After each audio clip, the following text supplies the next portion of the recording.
J'ai lu votre livre et il y a quelque chose qui m'interpelle. Comment peut-on parler de preuves historiques à propos de la résurrection alors que la résurrection par nature est un miracle?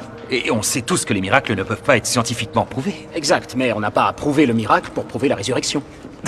D'accord, j'aimerais que vous m'expliquiez ça. Il suffit de démontrer que Jésus est mort et qu'il a été vu après sa mort. Oui, mais les gens qui déclarent l'avoir vu sont des religieux zélés. Dans mon boulot, on appelle ça des sources partiales. Moi non plus, les sources partiales ne m'intéressent pas, Monsieur Strobel. Je ne m'intéresse qu'aux faits, pour des raisons professionnelles et personnelles. Attendez, et où sont les faits, docteur Habermas? Le récit de la résurrection tient plus de la légende que de l'histoire. Ah oui? Pas selon les recherches historiques. Savez-vous que nous avons un rapport sur la résurrection avec des témoins oculaires identifiés, qui datent d'à peine quelques mois après la résurrection elle-même? Cette source fait aussi état de 500 différentes personnes l'ayant vue au même moment. Il ne s'agit pas de décennies ou de siècles après la croix, Monsieur Strobel. Il ne s'agit que de moi. Faux. Il y a au moins 9 sources anciennes qui sont dans et en dehors de la Bible confirmant que les disciples et d'autres ont rencontré Jésus après la crucifixion. Mais ils étaient déjà tous disciples de Jésus. Pas tous, non. Pensez à Saul de Tarse. À l'origine, il persécutait les chrétiens. Il les traquait et les tuait sans pitié. Il est mort en tant qu'apôtre Paul, en proclamant que Jésus était le Fils de Dieu. Mais enfin, soyons sérieux, des gens meurent pour des mensonges tout le temps. 900 personnes sont mortes en buvant du Kool-Aid empoisonné à Jonestown. C'est vrai, l'histoire fourmille d'exemples de ce type. Mais il y a une différence. Les gens ne voudront jamais avaler du poison pour quelque chose qu'ils savent être un mensonge. C'est pas faux. Si les premiers martyrs chrétiens savaient que la résurrection était un canular, pourquoi ont-ils accepté de mourir en son nom? Vous le feriez?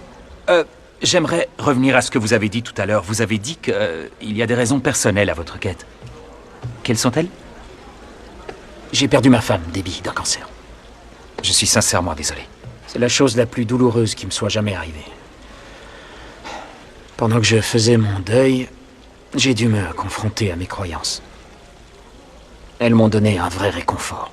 Parce que je suis sûr qu'un beau jour, je pourrai revoir ma femme. Et, pardonnez-moi, mais en tant qu'homme dont le credo est de mettre en avant la valeur des faits, ne croyez-vous pas que cette sorte d'optimisme acharné affaiblit votre argument? Pas le moins du monde. Le fait que je subisse la loi de la gravité n'est pas la preuve de sa réalité. Tout comme mon dégoût des moustiques n'est pas un argument contre leur existence.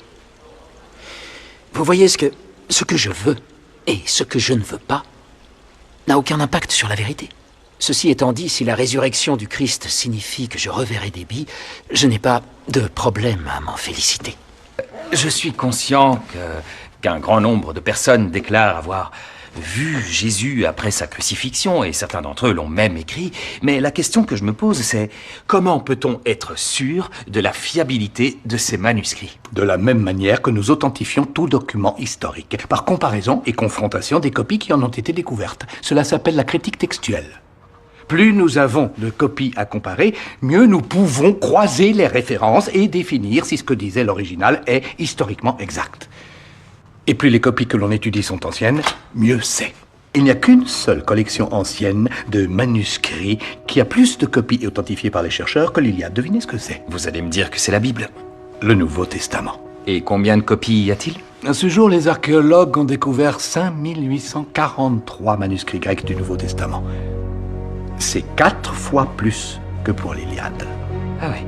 Les plus anciens fragments de l'évangile de Jean ont été trouvés en ancienne Égypte et ils datent du 2e siècle de notre ère. C'est-à-dire à combien d'années de l'original? Moins de 30 ans. J'ai l'un de ces fragments dans ma collection. Un inestimable trésor. Après le Nouveau Testament et l'Iliade, je dois dire que les suivants font pas la figure. Nous n'avons qu'une centaine de copies de Sophocle, 7 copies des tétralogies de Platon et seulement 5 copies de toute l'œuvre d'Aristote. En fait, si vous mettez l'une sur l'autre toutes les copies d'Aristote qui nous sont parvenues, cela ferait à peine un mètre. Si vous faites la même chose avec les copies du Nouveau Testament, la pile ferait 2 kilomètres de haut. Dans toute l'histoire humaine, il n'existe rien d'équivalent. Cela vous semble-t-il fiable? Mon père, je vous remercie beaucoup. Vous m'avez donné de nombreux sujets de réflexion. Tout le plaisir est pour moi. Mais pourquoi a-t-il fait ça? Pourquoi a-t-il permis qu'on le tue si vraiment il est le Fils de Dieu? Pourquoi ne pas utiliser son pouvoir pour défendre sa vie? La réponse est ce qui m'a fait abandonner les fouilles et rejoindre l'Église. C'est extrêmement simple. L'amour. Voilà, je fais des recherches qui portent sur la résurrection de Jésus et je voulais vous soumettre une théorie. Peut-être que si la tombe était vide, c'est parce que le corps de Jésus n'y a jamais été déposé.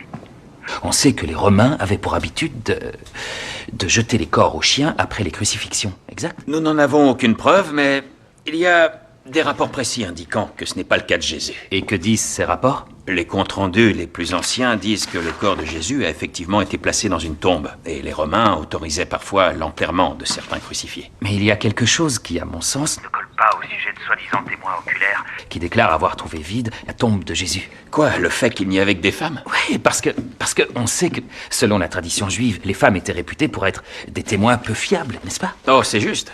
Dans ce cas, pourquoi les 4 évangélistes disent tous que ce sont des femmes qui ont découvert la tombe? C'est justement ce que je vous demande. Si vous étiez un juif de cette époque voulant monter un canular, je crois que vous ne diriez jamais que des femmes ont découvert la tombe. Ça vous décrédibiliserait, ça ne vous aiderait pas. Je ne sais pas, peut-être avons-nous affaire aux disciples les plus stupides du monde. Ou peut-être que les disciples ont rapporté ce qui s'est vraiment passé en se moquant des préjugés. Ok, d'accord, mais vous devez admettre qu'il y a une énorme faille dans tout ça. Une énorme faille. Le fait que les évangiles soient bourrés de contradictions au sujet de cette tombe. Moi, si je sortais une histoire qui soit aussi embrouillée, je serais viré du tribune. Si on lit bien les évangiles, commençons par Matthieu, d'accord? Matthieu place Marie-Madeleine et une autre Marie devant la tombe. Vous passez à Marc, il ajoute Salomé. Puis à Luc, qui lui ajoute Marie, mère de Jacques, et une certaine Johanna. C'est quoi? Ça veut dire quoi? Il faut un Sherpa si on veut trouver son chemin dans ce bazar. C'est vrai qu'il y a des différences, mais ça ne trouble pas la plupart des historiens. Pourquoi? Pourquoi ça ne les trouble pas? Ça me trouble, moi, ça devrait les troubler, non? Parce que le cœur de l'histoire est le même chez les 4. Le corps de Jésus est placé dans la tombe. Elle est visitée le dimanche matin par un petit groupe de femmes, et elle découvre que le corps n'est plus là. Vous avez étudié le droit? Ouais, j'ai étudié le droit à Yale. Alors vous savez que lorsque les policiers vont interroger plusieurs témoins au sujet d'un crime, ils ne se soucient pas que les détails secondaires ne soient pas cohérents tant que le cœur de l'histoire est le même. En fait, s'ils sont trop similaires, c'est suspect. C'est juste. C'est exactement la même chose concernant la tombe vide. Sa réalité s'appuie sur des preuves. N'est-ce pas des preuves que vous cherchez? C'est vrai. Oui, mais et si la résurrection n'était que l'un de ces détails historiques incorrectement rapportés? Comment le savoir? Comment le saura-t-on jamais? Lee, puis-je vous poser une question? Vous cherchez vraiment à connaître la vérité ou votre opinion est déjà faite à propos de la réalité des faits? Écoutez, docteur, je suis journaliste, alors c'est mon job de défier les suppositions et de trouver des preuves tangibles. C'est tout ce que je veux faire. Je vois, oui. Mais assez de preuves seront-elles assez de preuves? Comment pouvez-vous dire ça? Je veux dire, si Charles Manson a pu transformer ses disciples en zombies meurtriers, les disciples du Christ ont pu être convaincus de la réalité de leurs hallucinations. Écoutez, les hallucinations sont comme les rêves. Elles ne se produisent pas que dans l'esprit d'un individu unique, elles ne se répandent pas comme un simple rhume. Non, mais on voit des hypnotiseurs capables de changer une scène pleine de courtiers en assurance en une basse-cour cactante. Ce phénomène n'existe pas vraiment? Si, bien sûr que si. Le pouvoir de la suggestion est parfois très profond. Mais c'est une chose d'hypnotiser quelques personnes et de leur faire pousser des cris d'animaux, c'en est une autre de convaincre 500 personnes d'avoir exactement le même rêve. Pour être honnête, ce serait un miracle encore plus grand que la résurrection elle-même. Et sans cette tombe vide, vous et moi n'aurions même pas cette conversation. Si Jésus avait guéri de ses blessures, ça résoudrait le problème. Ça n'aurait rien de surprenant que tous ces gens l'aient vu, non? Effectivement, mais je crains que la question ne soit pas de mon ressort. C'est un docteur en médecine que vous devez voir. Oui, bien sûr. Bien, mon angle d'attaque est ceci. S'il y a eu autant de témoins qui ont pu voir Jésus après le Golgotha, c'est parce qu'il n'est pas mort sur la croix. Et s'il n'est pas mort sur la croix, il n'y a pas eu de résurrection, c'est ça? Oui.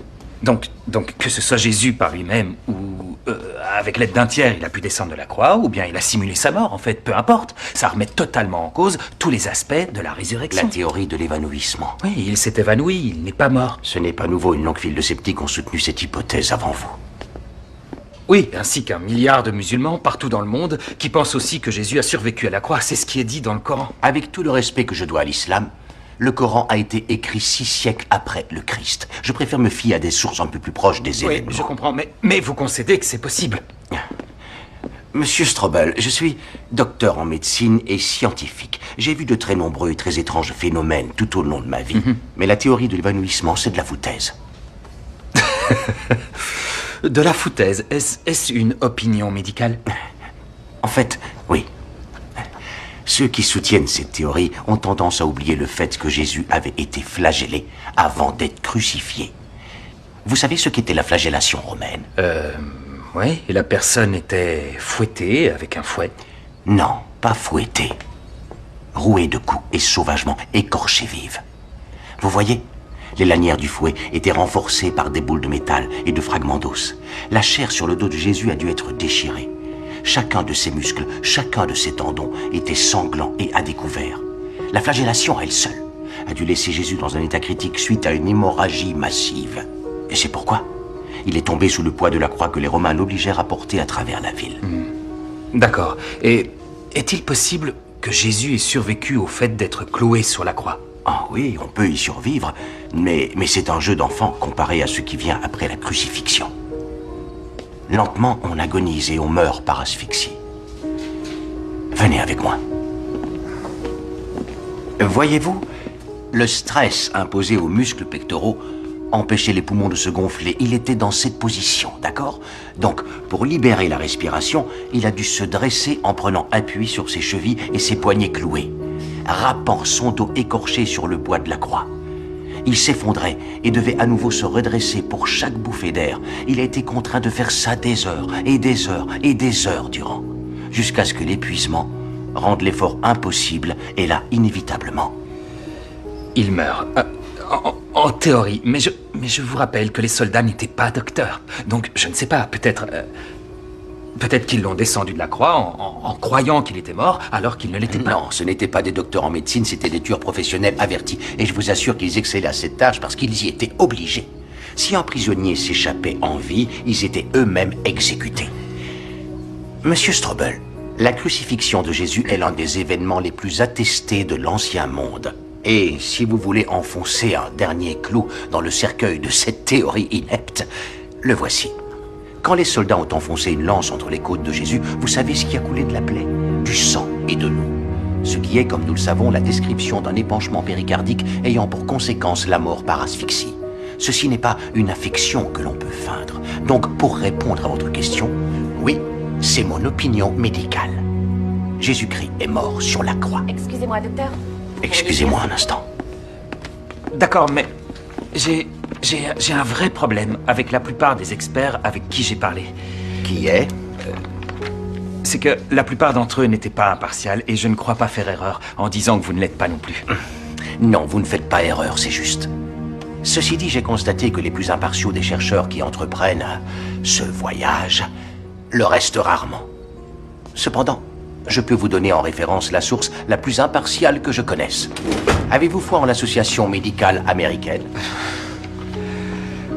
Oui, bien sûr. C'est un journal scientifique qui fait autorité, je dois l'admettre. La mort physique de Jésus. La solidité des preuves médicales et historiques indique sans conteste que Jésus était mort bien avant que la blessure aux côtes ne lui soit infligée. En conséquence, les interprétations basées sur la supposition que Jésus n'est pas mort sur la croix apparaissent en contradiction avec la médecine moderne et ses connaissances. Je voulais prouver que Dieu n'était qu'une escroquerie. Mais j'ai échoué. Les évidences qui soutiennent ta foi sont bien plus écrasantes que je ne l'aurais jamais imaginé.